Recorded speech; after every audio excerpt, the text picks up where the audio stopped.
So dear students, আমরা এর আগের ক্লাসে ভেক্টর নোটেশন পর্যন্ত পড়েছিলাম। এই ক্লাসে আমরা রিপ্রেজেন্টেশন অফ ভেক্টর এখান থেকে স্টার্ট করব। এবং রিপ্রেজেন্টেশন অফ ভেক্টর বলতে এখানে বোঝানো হচ্ছে মেনলি জিওমেট্রিক্যাল প্লেনের রিপ্রেজেন্টেশন, জ্যামিতিক তলে। ওকে, তো জ্যামিতিক তল বলতে আমরা মেনলি এক্স ওয়াই তল ইউজ করব, কোঅর্ডিনেট সিস্টেম। তোমরা হয়তো আগের ক্লাসে পড়েছো, ক্লাস 10-এ, যে কীভাবে আমরা এক্স ওয়াই প্লেন চুজ করতে পারি। 3 ডাইমেনশানে আমরা এক্স ওয়াই জেড ইউজ করতে পারি, বাট আমরা এখানে মেনলি 2 ডাইমেনশানে দেখছি এক্স ওয়াই তলে। আমি এই কোঅর্ডিনেট সিস্টেম সম্পর্কে পরে আবার আলোচনা করব যখন আমরা 1 ডাইমেনশনাল মোশন পড়ব, বা যখন আমরা কোঅর্ডিনেট সিস্টেমের সাহায্যে কোনো একটা ভেক্টরকে একটা 3 ডাইমেনশনে বা 2 ডাইমেনশনে যখন কোনো একটা ভেক্টরকে আমরা অবস্থান ভেক্টরকে প্রকাশ করব স্থানাঙ্কের সাহায্যে, তখন আমরা দেখব। ওকে, ইন ডিটেলস আমরা কোঅর্ডিনেট সিস্টেম সম্পর্কে আলোচনা করব। বাট এখানে এইটুকু জানলে যথেষ্ট যে তোমরা ক্লাস 10 বা 9-এ যে তোমাদের নলেজ রয়েছে, যে সেখানে আমরা একটা X Y plane always use করেছিলাম, এবং এক্স ওয়াই প্লেনে কোনো একটা পয়েন্টের স্থানাঙ্ক আমরা নির্ণয় করেছিলাম এক্স কমা ওয়াই। তো এগুলো তোমরা মোটামুটি জানো। তো এক্স ওয়াই প্লেনে একটা আমি ভেক্টরকে রিপ্রেজেন্ট করতে চাইব। তো রিপ্রেজেন্টেশন অফ ভেক্টর, এখানে জিওমেট্রিক্যাল প্লেনে একটা ভেক্টরকে কীভাবে রিপ্রেজেন্টেশন করা হয়, এটা নেসেসারি নয় সবসময় আমাদের কোঅর্ডিনেট সিস্টেমটাকে এক্স ওয়াই প্লেনে ধরতে হবে, বাট আমরা অন্যভাবেও রিপ্রেজেন্ট করতে পারি। অনেক ক্ষেত্রে আমরা এটাকে যেটা এই দিকটি যদি পজিটিভ এক্স অ্যাক্সিস, এই দিকটি যদি পজিটিভ ওয়াই অ্যাক্সিস, এবং এটা হচ্ছে আমাদের এর অরিজিন। তো আমরা যদি এটা উল্টো দিকে যাই, এদিকে পাবো আমরা নেগেটিভ ওয়াই অ্যাক্সিস, তেমনি এদিকে পাবো আমরা negative X axis, negative X Axis.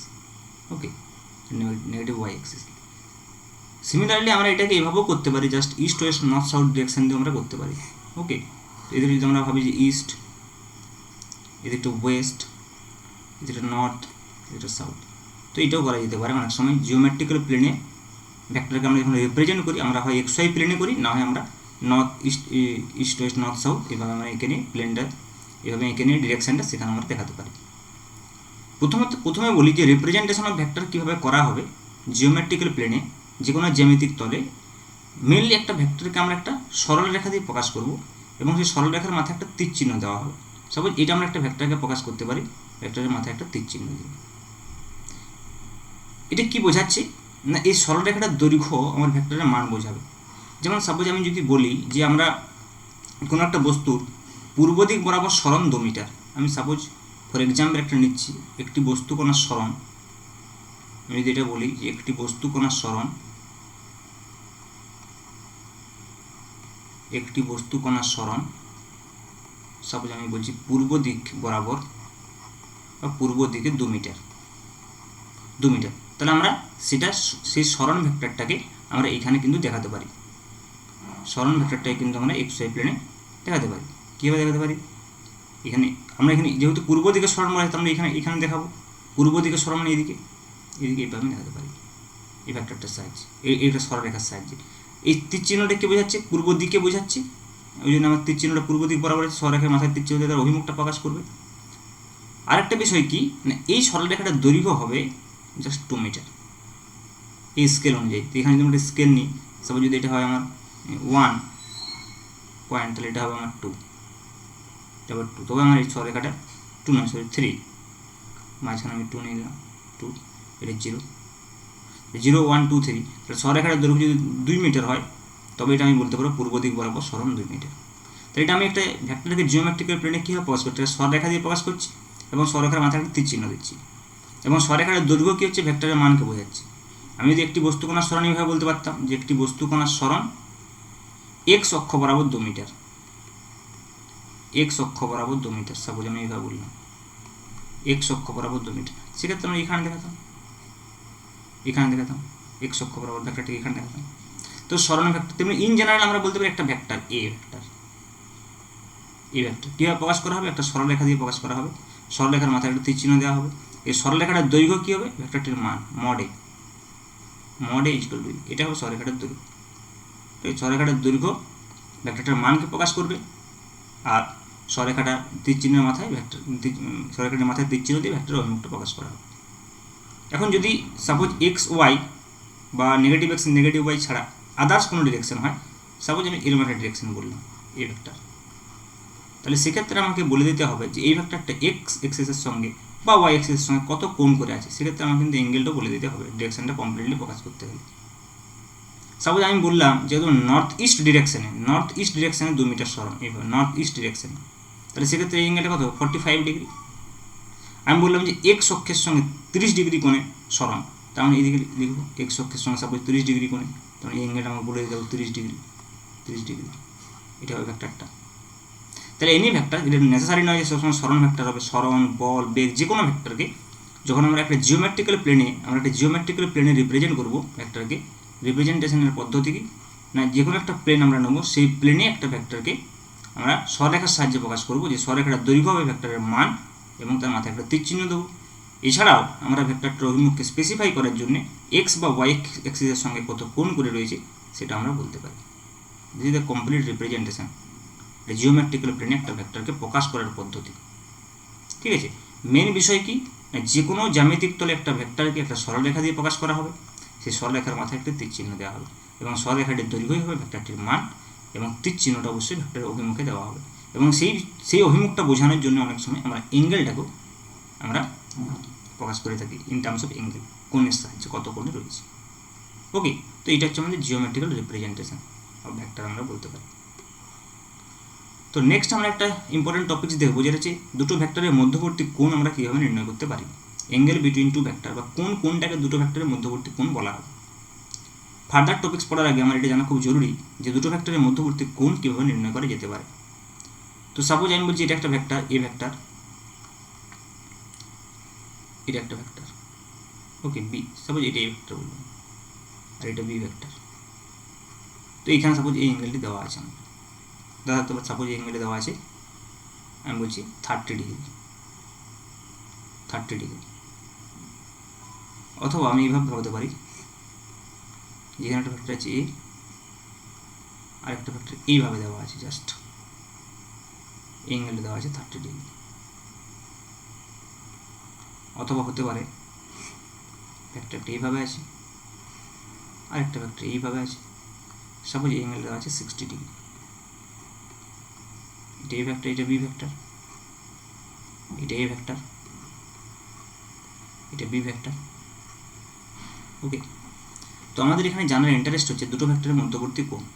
তো এখানে যদি আমাকে জিজ্ঞেস করে এ আর বি এর মধ্যবর্তী কোণ থিটা, অনেকে বলতে পারে থিটা ইকুয়াল টু 30 ডিগ্রি। এখানেও দেখে মনে হচ্ছে অনেকে বলতে পারে থিটা ইকুয়াল টু 30 ডিগ্রি। এখানে আবার অনেকে মনে করে বলতে পারে theta equal to 60 degree. But কেবলমাত্র এইটি সঠিক কেবলমাত্র, বাকি কিন্তু এই দুটো ভুল। কেন না, আমাকে দুটো ভেক্টরের মধ্যবর্তী কোণ বা অ্যাঙ্গেল বিটুইন টু ভেক্টর নির্ণয় করার যে নিয়ম সেটা জানতে হবে। কী নিয়ম না, প্রথমত যে পয়েন্টে আমরা দুটো ভেক্টরের মধ্যবর্তী কোণ নির্ণয় করতে চাইছি, প্রথমত ভেক্টর দুটিকে সেই কোণ থেকে আউটওয়ার্ডস হতে হবে, মানে বহির্মুখী হতে হবে। তো আমরা দেখতে পাচ্ছি এখানে দুটো ভেক্টর বহির্মুখী, বাট এখানে আমরা দেখতে পাচ্ছি একটা ভেক্টর বহির্মুখী বাট একটা ভেক্টর অন্তর্মুখী, ইনওয়ার্ডস। এখানে আমরা দেখতে পাচ্ছি একটা ভেক্টর ইনওয়ার্ডস, একটা ভেক্টর আউটওয়ার্ডস। তাহলে প্রথম আমাদের কাজ হবে এই ভেক্টরগুলোকে আউটওয়ার্ডস করে নেওয়া। তাই জন্য ওই ভেক্টরটাকে আমি শিফট করতে পারি প্যারালালি। এখানে আমি একটা বিষয় জানিয়ে রাখি, যে কোনো ভেক্টরকে আমি প্যারালালি শিফট করতে পারি, তাহলে সেই ভেক্টরটা কোনো পরিবর্তন হবে না, অভিমুখে যেহেতু কোনো পরিবর্তন হচ্ছে। বি ভেক্টরটাকে আমি এখানে নিয়ে আসতে পারি, অবভিয়াসলি বি ভেক্টরটা যেটা এখানে ছিল তাকে আমি এখানে নিয়ে আসতে পারি। এখন কি হলো, এই পয়েন্ট থেকে বি ভেক্টর এবং এ ভেক্টর দুটোই কী হলো, আউটওয়ার্ডস হলো। সিমিলারলি আমি এই এ ভেক্টরটাকে এখান থেকে এদিকে বাড়িয়ে দিতে পারি, তাহলে কী হলো, আউটওয়ার্ডস হলো। প্রথমত আমাকে আউটওয়ার্ডস করতেই হবে, দিস ইজ মাস্ট, প্রথমে আমাকে আউটওয়ার্ডস করতে হবে। তাহলে এখানে আউটওয়ার্ডস আছে, আউটওয়ার্ডস হওয়ার পর সবথেকে স্মলেস্ট অ্যাঙ্গেলটা নিতে হবে, কারণ এইদিকেও একটা অ্যাঙ্গেল এখানে এক্সিস্ট করছিল, বাট আমরা নিয়েছি এই অ্যাঙ্গেলটা। তাহলে কি প্রথমত ফার্স্ট ক্রাইটেরিয়া কি, আউটওয়ার্ডস হতে হবে বা বহির্মুখী হতে হবে ওই পয়েন্ট থেকে দুটো ভেক্টরকে। সেকেন্ড ক্রাইটেরিয়া কি, তারপর ওখানে স্মলেস্ট যে অ্যাঙ্গেলটা আমরা পাবো সেই স্মলেস্ট অ্যাঙ্গেলটা নিতে হবে, সবচেয়ে ছোটো কোণ যেটা হবে। তাহলে এখানে থিটা সমান 30 ডিগ্রি হয়েছে, তাহলে এখানে কত হবে, এখানে যদি 30 হয় তাহলে এটা কত হবে, 180 মাইনাস 30 মানে 150 ডিগ্রি। তার মানে অ্যাকচুয়ালি এখানে থিটা 30 ডিগ্রি নয়, এখানে থিটা 150 ডিগ্রি, কারণ এটি ছোটো কোণ, এদিকের কোণটা আবার বেশি বড় হবে। এখানে আমরা দেখতে পাচ্ছি এটা 60 হয়, এটা কত 180 মাইনাস 60, সরি এটা 180 বলা উচিত ছিল, কারণ এটা বড় কোণ 60 হবে, 120, এটা আমি 120 বলতে পারি। তাহলে এটা হবে 180 মাইনাস 120, দ্যাট ইজ 60। ওকে, তো আমাকে তাহলে দেখতে হচ্ছে যে প্রথমত দুটো ভেক্টরকে একটা নির্দিষ্ট পয়েন্ট থেকে আউটওয়ার্ডস হতে হবে, এবং আউটওয়ার্ডস হওয়ার পর যে স্মলেস্ট অ্যাঙ্গেলটা থাকবে সেই স্মলেস্ট অ্যাঙ্গেলটাই হবে দুটো ভেক্টরের মধ্যবর্তী কোণ। তাই আমাকে যে কোণটাই দেওয়া থাকুক না কেন আমাকে সেই কোণটাই বের করতে হবে যে কোণটা স্মলেস্ট এবং যে কোণটা দুটো ভেক্টর আউটওয়ার্ডসকে প্রকাশ করছে। তাই সেক্ষেত্রে এখানে 30 ডিগ্রি, এখানে 150 ডিগ্রি, এখানে 60 ডিগ্রি। যদি এটা 120 দেওয়া থাকে এটা 160, এটা 60 অবশ্যই। এটা 60 হতে পারেনি, হ্যাঁ, কারণ এটা হচ্ছে বোঝা যাচ্ছে 90 থেকে গ্রেটার। তো এইভাবে আমরা দুটো ভেক্টরের মধ্যবর্তী কোণ নির্ণয় করতে পারি। নেক্সট আমরা কী করবো, ভেরিয়াস কাইন্ডস অফ ভেক্টর সম্পর্কে করবো, ডিফারেন্ট টাইপস অফ ভেক্টর। যেমন হতে পারে আমাদের প্যারালাল ভেক্টর, ইকুয়াল ভেক্টর। হ্যাঁ, প্যারালাল ভেক্টর দুটো ভেক্টর সমান্তরাল কখন বলা হবে, দুটো ভেক্টরকে ইকুয়াল কখন বলা হবে, একটা ভেক্টরকে একটা অপোজিট কখন বলা হবে, এরকম ভেরিয়াস কাইন্ডস অফ কিছু ভেক্টর আমরা করব। ওকে, তো ফার্স্ট দেখি কী রয়েছে। ফার্স্ট আমাদের রয়েছে ইকুয়াল ভেক্টর। ইকুয়াল ভেক্টর মানে কি, দুটো ভেক্টর মানে তার মান এবং অভিমুখ, ম্যাগনিটিউড এবং ডিরেকশন দুটোই আছে। অবভিয়াসলি ম্যাগনিটিউডও থাকবে ভেক্টরের, আবার ভেক্টরের ডিরেকশনও থাকবে। ভেক্টর মানেই ম্যাগনিটিউড এবং ডিরেকশন দুটোই রয়েছে। তাই যখন আমাকে বলছি দুটো ইকুয়াল ভেক্টরের কথা, তার মানে তাদের মান এবং অভিমুখ দুটোই সেম হবে। তো এটি যদি এ ভেক্টর তাহলে সেম টু সেম, এটি যদি হয় বি ভেক্টর তাহলে আমি বলতে পারবো কিন্তু A vector is equal to B vector. মানও সমান, অভিমুখও সমান, কারণ সরলরেখাগুলো দৈর্ঘ্য সমান নিয়েছি। এবং এখানে মধ্যবর্তী কোণ কত, দুটো ভেক্টরের মধ্যবর্তী কোণ দুটো প্যারালাল পরস্পর সমান্তরাল, তার theta is equal two 0 degree, theta is equal two 0 degree. Okay, next negative vector, মানে একটা ভেক্টর যদি এদিকে বলি এ ভেক্টর, সাপোজ এ ভেক্টর বললাম, তাহলে আরেকটা ভেক্টর ঠিক এর অপোজিট দিকে হবে এদিকে, তো সেটা মাইনাস এ ভেক্টর। এবং নেগেটিভ ভেক্টর অপোজিট ভেক্টরও বলা হয় এটাকে অনেক সময়, negative or opposite vector, opposite or opposite vector. Okay,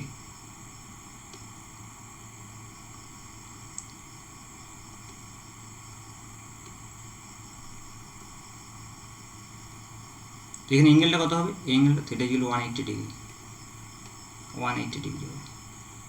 ঋণাত্মক ভেক্টরের মধ্যবর্তী কোণ সবসময় 180 ডিগ্রি হয়।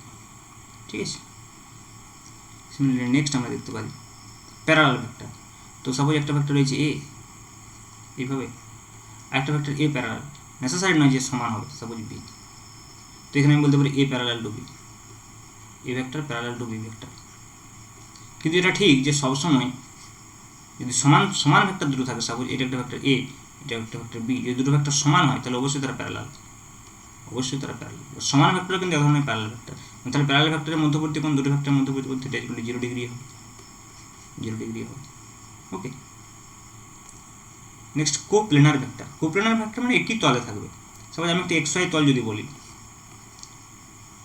এটা হচ্ছে XY তল, একটা সাপোজ XY তল, তাহলে এখানে বিভিন্ন ভেক্টর আছে, সাপোজ এটা এ ভেক্টর, সাপোজ এটা বি ভেক্টর, সাপোজ এটা সি ভেক্টর, যদি খুশি থাকতে পারে ডিরেকশন, বাট একই তলে থাকবে এ বি সি, একই তলে থাকলে এটা কোপ্লেনার। ওকে, কোপ্লেনার মানে হচ্ছে একই তলে থাকবে। কিন্তু আমরা যদি 3 ডাইমেনশন এরকম ভাবি XY Z, সাপোজ এটা হচ্ছে এক্স এক্সিস, সাপোজ এটা ওয়াই এক্সিস, সাপোজ এটা জেড এক্সিস, তো দুটো ভেক্টর সাপোজ XY তলে রয়েছে, আর একটা ভেক্টর সাপোজ এইভাবে রয়েছে, হ্যাঁ, XY তল থেকে জেডের উপরে চলে গেছে, তাহলে সেক্ষেত্রে কিন্তু এই ভেক্টরটা একতলীয় বলতে আমি পারবো না। একতলীয় ভেক্টর মানে একটা তলের মধ্যে সীমাবদ্ধ থাকবে। যেমন আমরা যদি বলি বাড়ির মেঝের যে তলটা আছে, সেই মেঝের উপরে যদি আমি ভেক্টরগুলোকে রাখি একতলীয়।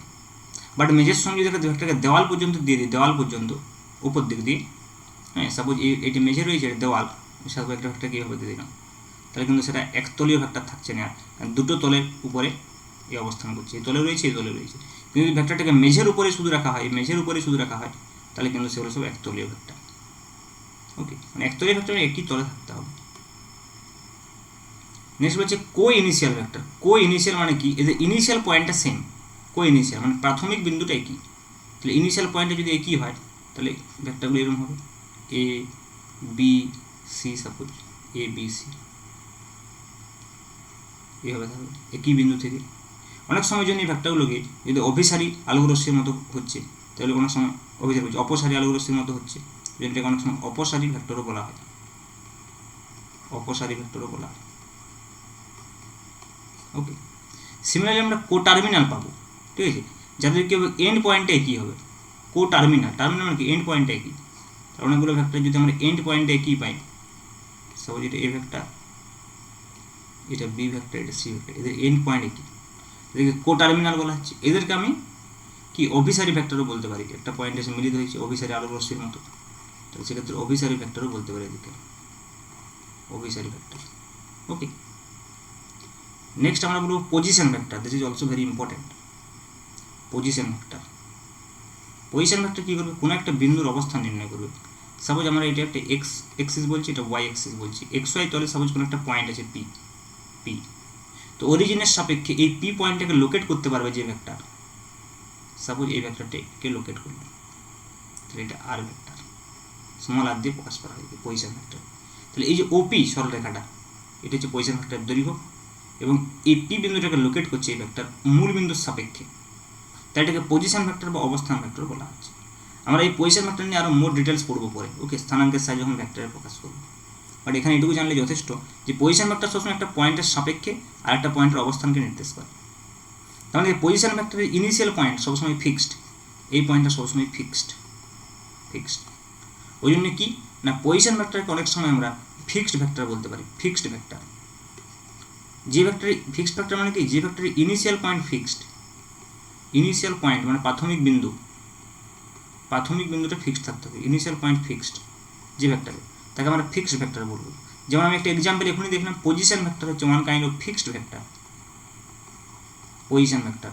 কারণ কি, পজিশন ভেক্টরে আমাকে প্রথম বিন্দু বলতেই হবে, কারণ পজিশন ভেক্টর কী করছে, কোনো একটা বিন্দুর অবস্থান নির্দেশ করছে আরেকটা বিন্দুর সাপেক্ষে। সাপোজ এই বিন্দু ও, এই বিন্দু পি, তাহলে পি বিন্দুর অবস্থান নির্দেশ করছে ও বিন্দুর সাপেক্ষে, অর্থাৎ ও বিন্দুটা আমাকে উল্লেখ করতেই হবে, এটা ফিক্সড, তাই এটাকে ফিক্সড ভেক্টর বলা হয়। কিন্তু আমি যদি বলি কোনো একটা particle suppose V equal to 2 metre per second বেগে যাচ্ছে, নেসেসারি নয় কোন পয়েন্ট ইনিশিয়াল পয়েন্টটা নির্ণয় করা বা ইনিশিয়াল পয়েন্টটা বলে দেওয়া, বা সাপোজ আমি বলছি কোনো একটা particle A equal to 2 metre per second ত্বরণ নিয়ে চলছে, তাহলে আমার এটা জানা নেসেসারি নয় কোন বিন্দু ইনিশিয়াল পয়েন্ট কোথায়, এটা নেসেসারি নয়। কাজে এই ধরনের ভেক্টরকে আমরা ফ্রি ভেক্টর বলতে পারি, ফ্রি ভেক্টর। তাহলে ফ্রি ভেক্টরের ক্ষেত্রে কি, এদের ইনিশিয়াল পয়েন্ট ফিক্সড নয়, ওকে, তাই initial point is not fixed, initial point is not fixed, তো যাদের ইনিশিয়াল পয়েন্ট ফিক্সড নয় তাদেরকে আমরা ফ্রি ভেক্টর বলবো, ওকে। যেমন এক্সাম্পল আমি বললাম অ্যাক্সিলারেশন, ভেলোসিটি, এগুলো হতে পারে। Acceleration very good example, force very good example of free vector. Next আমরা বলবো unit vector, this is more important, okay. Unit vector কি, ইউনিট ভেক্টর মানে এমন একটা ভেক্টর যার মানে ম্যাগনিটিউড 1, পরম মান 1, আমি বলতে পারি পরম মান 1, অর্থাৎ ম্যাগনিটিউড 1, এমন একটি ভেক্টর যার ম্যাগনিটিউড 1। তাহলে ভেক্টরটা কী করে মেনলি, এই ভেক্টরটার মেন কাজ কি, মেন কাজ টু গিভ ডিরেকশন, এর কাজ হচ্ছে ডিরেকশন দেওয়া।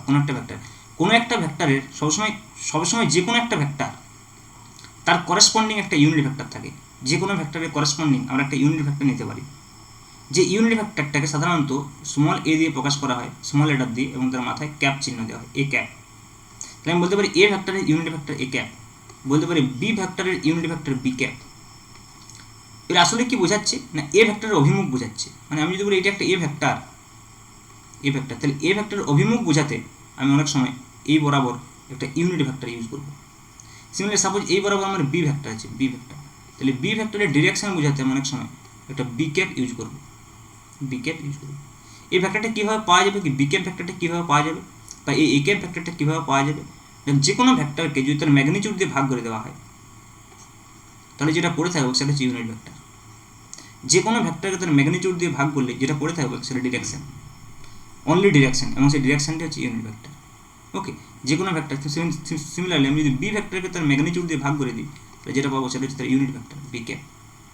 তার মানে ইউনিট ভেক্টর অনলি আমাকে ডিরেকশন দিচ্ছে। তাহলে আমি যে কোনো ভেক্টরকে এইভাবে প্রকাশ করতে পারি, A vector equal to A into A cap. Similarly এখানে লিখতে পারি B vector equal to B into B cap. তাহলে ইন টার্মস অফ ডিরেকশন এবং ম্যাগনিটিউড আমি আলাদা করে লিখতে পারছি, ওকে। এটা হচ্ছে ইউনিট ভেক্টরের মেন স্পেশালিটি, যে কোনো একটা ভেক্টরকে মান ইন্টু অভিমুখ এই আকারে যদি আমি লিখতে চাই তাহলে আমরা ইউনিট ভেক্টর ইউজ করে থাকবো, ওকে। এবং আমাদের তিনটে স্পেশাল ইউনিট ভেক্টর আছে এক্স ওয়াই এবং জেড এক্সিস বরাবর, কারণ এগুলো আমাদের প্রয়োজন হয়। আমরা সবসময় কোঅর্ডিনেট সিস্টেম যখন ইউজ করব, X Y Z coordinate system আমরা দেখব X Y Z, mainly 3 dimension আমরা X Y Z coordinate system use করব। তো সেক্ষেত্রে আমরা কি বলবো যে এক্স অক্ষ বরাবর মানে এক্স অক্ষের ডিরেকশন নির্দেশ করতে আমরা একটা ইউনিট ভেক্টর ইউজ করি আই ক্যাপ। তেমনি ওয়াই অক্ষের জন্য আমরা ইউজ করি জে ক্যাপ। তেমনি জেড অক্ষের জন্য আমরা ইউজ করি কে ক্যাপ।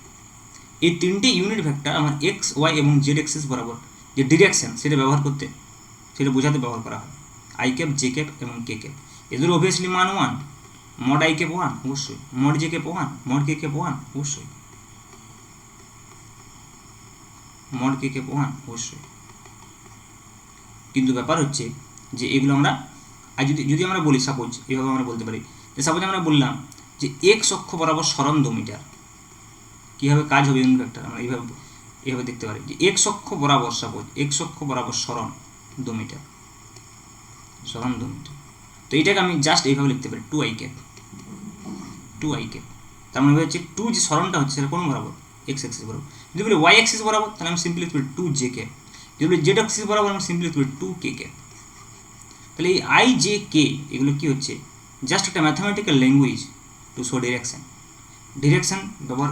বোঝানোর জন্য একটা just mathematical language, mathematical notation I cap, J cap, K cap.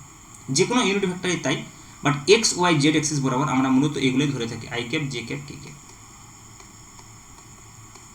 Sometimes কেউ এভাবে ইউজ করতে পারে X cap, Y cap, Z cap, no problem. Sometimes standard notation এভাবে থাকে ই এক্স আই ক্যাপ দেওয়া থাকে কোনো বইতে, E Y J cap, E Y cap, E X cap, E Y cap and E Z cap. Equivalent I cap মানেও যায় x cap মানেও তা, ই এক্স ক্যাপ মানেও তা, জে ক্যাপ মানে যায় ওয়াই ক্যাপ মানে তা, ই ওয়াই ক্যাপ মানেও তা। সিমিলারলি কে ক্যাপ, জেড ক্যাপ এবং ই Z cap same significant, but just this are the matter of notation. বিভিন্ন রাইটার বিভিন্ন রকম নোটেশন ইউজ করে, আর কিছু নেই। ওকে, তো this is all about unit vector. Next আমরা দেখবো জিরো ভেক্টর। ওকে, জিরো ভেক্টর মানে কি, যার ম্যাগনিটিউড 0 অবশ্যই, যার ম্যাগনিটিউড 0 এবং জিওমেট্রিক্যাল এটা একটা পয়েন্ট। কারণ কি, যে আমরা কি ভেক্টর কি আমরা সরলরেখা দিয়ে প্রকাশ করি, আর সরলরেখার দৈর্ঘ্য হবে ভেক্টরের মান। তাহলে যে সরলরেখার কোনো দৈর্ঘ্যই নেই, অর্থাৎ যে সরলরেখার দৈর্ঘ্য 0, তাকে আমরা একটা জাস্ট পয়েন্ট দিয়ে প্রকাশ করতে পারবো। তার মানে এর initial point and final point same, প্রাথমিক বিন্দু এবং অন্তিম বিন্দু একই, initial and final point same. Physically আমরা ভাবতে পারি যে কীভাবে এই জিরো ভেক্টর অ্যারাইজ করে। সাপোজ আমি একটা এক্সাম্পল দিচ্ছি। সাপোজ এখানে একটা অবজেক্ট রয়েছে, এই অবজেক্টের উপরে আমরা এদিকে একটা ফোর্স অ্যাপ্লাই করছি এফ, এবং অপোজিট দিকে একটা সেম ফোর্স অ্যাপ্লাই করছি এফ। তাহলে যদি রেজাল্টেন্ট ফোর্স কত হবে, এফ মাইনাস এফ। তো দুটো ভেক্টরের বিয়োগ করবো যখন একটা ভেক্টর আছে পাবো অবশ্যই, দ্যাট ইজ জিরো ভেক্টর। ওকে, তো জিরো ভেক্টরকে আমরা এইভাবে অ্যারাইজ করি সিস্টেম। ওকে, অনেক সময় এটাকে অকার্যকর ভেক্টর বা নাল ভেক্টরও বলা হয়ে থাকে। অকার্যকর কারণ কি, রেজাল্টেন্ট 0, তাহলে অকার্যকর ভেক্টর। রেজাল্টেন্ট মানে হচ্ছে যোগফল, পরে বলবো আমি এটা। ওকে, আপাতত এইটুকু জানলে যথেষ্ট যে এখানে এফ আর এফ মিলে 0 দিচ্ছে, তাহলে ওই জন্য এফ আর এফ মিলে যেটা দিচ্ছে সেটা হচ্ছে অকার্যকর ভেক্টর, কোনো কাজ হচ্ছে না, অকার্যকর। এটাকে ইংরেজিতে অনেক সময় নাল ভেক্টর বলা হয়, নাল ভেক্টর বলা হয়। ওকে, আর জিওমেট্রিক্যালি আমি বলতে পারি এর ইনিশিয়াল পয়েন্ট এবং ফাইনাল পয়েন্ট একই। ওকে, নেক্সট আমরা বলবো সিউডো ভেক্টর। তো সিউডো ভেক্টর কি না, সিউডো ভেক্টর মেনলি আমরা বলবো যে কতগুলো ভেক্টর আছে। যেমন সিউডো কথাটার অর্থ অ্যাকচুয়ালি ছদ্ম, বাংলাদেশ ছদ্ম বলা হয়। তো ছদ্ম ভেক্টর, ছদ্ম মানে হচ্ছে যে আমরা জানি যে আমরা যখন ছদ্ম কথাটা ইন রিয়েলিটি ইউজ করি, আমরা জানি যে যেমন আমরা দেখেছি অনেক সময় কেউ ছদ্ম নামে প্রকাশিত হয়, অনেক রাইটার ছিল যারা ছদ্ম নাম ব্যবহার করতো, মানে অ্যাকচুয়ালি হিডেন থাকবে কিছু একটা ব্যাপার। ওকে, তো সেই রকম ধরনের ভেক্টরের যে অ্যাকচুয়াল প্রপার্টি, সেই প্রপার্টি যখন হিডেন থাকছে, সেই ধরনের কিছু ভেক্টরকে আমরা সিউডো ভেক্টর বলবো। বাট সিউডো ভেক্টর সম্পর্কে ইন ডিটেলস ডিসকাশন আমি এখানে করতে পারবো না, বাট আমি সিউডো ভেক্টরের কতগুলো এক্সাম্পল আমি দিতে পারি। সিউডো ভেক্টর হচ্ছে সেই ভেক্টরগুলি যেগুলো হচ্ছে মেনলি এক্সিয়াল ভেক্টর বা ঘূর্ণন ভেক্টর, যেগুলো ঘূর্ণন গতিতে যেগুলো আলোচনা করা হবে। যেমন আমরা পড়ব কৌণিক বেগ, আমরা পড়ব কৌণিক সরণ, কৌণিক সরণ, কৌণিক সরণ, আমরা পড়ব কৌণিক ত্বরণ। এই যে অ্যাঙ্গুলার ভেরিয়েবল অর্থাৎ কৌণিক চলরাশি যেগুলো অ্যাঙ্গুলার ভেরিয়েবল বা কৌণিক চলরাশি, এরা হচ্ছে যে মেনলি সিউডো ভেক্টর, এরা হচ্ছে মেনলি সিউডো ভেক্টর। কিন্তু কেন এগুলো সিউডো ভেক্টর সেগুলো আমি এখানে ডিসকাস করতে পারছি না, বাট যদি পসিবল হয় তো আমি যখন বৃত্তীয় গতি চ্যাপ্টার আলোচনা করব সেখানে ডিসকাস করব যে কেন এগুলোকে সিউডো ভেক্টর বলা হচ্ছে। সিউডো মানে ছদ্ম vector, one kinds of vector, মানে ভেক্টরের মতো ভান করছে, আমি বলতে পারি প্রিটেন্ড করছে এজ এ ভেক্টর, মানে আমরা ইউজ করছি as a vector to explain something, to match the mathematical equation, mathematical formula, to explain the mathematics involving vector, involving pseudo vector, involving vector, we just use this. তো এগুলো just আমরা মানে actually pseudo কথাটার অর্থ কি, pseudo মানে হচ্ছে যেটা যেটা নয় অথচ সেটা দেখাচ্ছে, দ্যাট ইজ সিউডো। ওকে, বাস্তবে ওটা নয় বাট ওটাই দেখাচ্ছে, সেটা হচ্ছে সিউডো। তাহলে ভেক্টরগুলো অমনি, বাস্তবে এগুলো ভেক্টর নয় বাট ভেক্টরের মতো আচরণ করছে ভেক্টর, বা আমরা এইভাবে ভাবতে পারি যেগুলো আসলে ভেক্টরের যে অ্যাকচুয়ালি প্রপার্টি সব প্রপার্টি মানছে না, কিন্তু তা সত্ত্বেও আমরা ওগুলোকে ভেক্টর হিসেবে ট্রিট করছি for our purpose, mainly for mathematical need, ওই জন্য এদেরকে সিউডো ভেক্টর বলা হচ্ছে। আমরা দেখবো পরবর্তী ক্ষেত্রে যে কেন এগুলোকে অ্যাকচুয়ালি সিউডো ভেক্টর বলে, যে কী এমন ঘটনা বা কী এমন ম্যাথামেটিক্যাল এক্সপ্রেশন আমরা পাচ্ছি দেখবো। বাট এই মুহূর্তে এইটুকু বলা যথেষ্ট যে সিউডো ভেক্টর মানে হচ্ছে যে ছদ্ম ভেক্টর, যে ভেক্টরগুলো ইনভলভ হচ্ছে সবসময় আমাদের ঘূর্ণন গতির ক্ষেত্রে। ওই জন্য এগুলোকে অনেক সময় এক্সিয়াল ভেক্টরও আমরা বলে থাকি, এক্সিয়াল ভেক্টরও বলে থাকি, এক্সিয়াল ভেক্টর, ঘূর্ণন বা এক্সিয়াল, এক্সিস বরাবর হচ্ছে এক্সিয়াল ভেক্টর, এক্সিয়াল ভেক্টর। ওকে, তো সিমিলারলি আরেক ধরনের ভেক্টর থাকে পোলার ভেক্টর বা ট্রু ভেক্টর বলা হয় এগুলোকে, ওগুলো যেমন সিউডো ভেক্টর বলা হয় তেমনি এগুলোকে বলা হয় ট্রু ভেক্টর। যে ভেক্টরগুলো নিয়ে আমরা কাজ করছি রৈখিক গতির ক্ষেত্রে, লিনিয়ার মোশনের ক্ষেত্রে যেগুলো আমরা ইউজ করছি, লিনিয়ার মোশনের ক্ষেত্রে, ওকে, সেগুলো হচ্ছে পোলার ভেক্টর। যে ভেক্টরগুলো আমরা লিনিয়ার মোশনের ক্ষেত্রে ইউজ করি, যেমন simple velocity, acceleration, really vector এগুলো, ভেলোসিটি, অ্যাক্সিলারেশন, ফোর্স, এগুলো হচ্ছে রিয়েলি ভেক্টর কোয়ান্টিটি, সেগুলোকে ট্রু ভেক্টর বা এগুলোকে পোলার ভেক্টর বলা হয়। বাট যেগুলো ঘূর্ণন গতির সঙ্গে সংশ্লিষ্ট সেগুলোকে আমরা বলবো সিউডো ভেক্টর। ওকে, তো এইগুলো আমাদের ডিসকাশন ছিল ভেরিয়াস কাইন্ডস অফ ভেক্টর নিয়ে, ওকে, এবং বেসিক ডেফিনেশন অফ ভেক্টর। এরপর আমরা ভেক্টর অ্যালজেব্রা মানে ভেক্টর অপারেশনের দিকে যাব, কীভাবে আমরা দুটো ভেক্টরে যোগ করতে পারবো, কীভাবে আমরা দুটো ভেক্টরে বিয়োগ করতে পারবো, সেগুলো আমরা নেক্সট ক্লাসে দেখব। ওকে, থ্যাংক ইউ।